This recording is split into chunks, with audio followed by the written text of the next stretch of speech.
भारत माता की जय, भारत माता की जय, भारत माता की जय, जय श्री राम, जय श्री राम, जय श्री राम। మనమందరం హిందువులం, మనమందరం హిందువులం, మనమందరం హిందువులం, మనమందరం హిందువులం, మనమందరం హిందువులం. మనమందరం హిందువులం.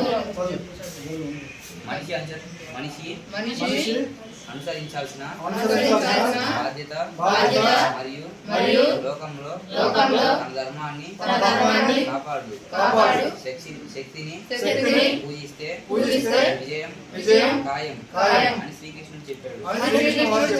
ధర్మాన్ని రక్షించే వారినే ధర్మం రక్షిస్తుంది అని శ్రీరాముడు చెప్పాడు. అందుకే మనల్ని రక్షించుకోవడం కర్తవ్యం.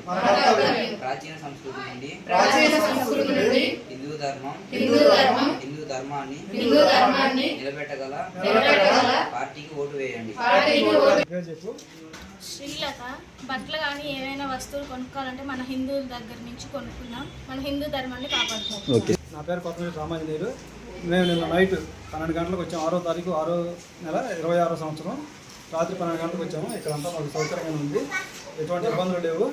లేడీస్కైనా జెంట్స్కైనా బట్టలకైనా బ్యాగులకైనా అన్ని సౌకర్యాలు బాగానే ఉన్నాయి. మేము మంచిగా ఫీల్ అవుతున్నాము. మళ్ళీ ఎప్పుడైనా వస్తే ఇక్కడికే రావాలనుకుంటున్నాము. అమ్మ మీ పేరమ్మా? పాప నీ పేరు పేరమ్మా? అమ్మ మీ పేరు? అమ్మ మీ పేరమ్మా? మీరు మీ పేరు ఏం పాప? రాత్రి ఎప్పుడు వచ్చారు మీరు? ఎన్నింటికి వచ్చారు? రాత్రి 12 గంటలకు వచ్చారు. వచ్చినప్పుడు రిసీవింగ్ ఎలా అదొకటి, ప్లస్ మీకు ఏమైనా ఇబ్బందులు ఎదురైనాయా, ఏమైనా అసౌకర్యంగా ఉందా, మిమ్మల్ని ఎలా చూసుకున్నారు అనేది చెప్పండి. సేఫ్టీ పర్పస్ ఎలా ఉంది? సేఫ్టీగా ఉందా లేదా? మీకేమైనా ఇబ్బందులు కలిగినాయా? మన వాళ్ళు ఎవరైనా ఇబ్బంది పెట్టారా? ఏమైనా అసౌకర్యాలు కలిగినాయా? మొత్తం ఓవరాల్ ఎట్లా బాగుందా బాగాలేదా? సేఫ్టీ పర్పస్ బాగుందా?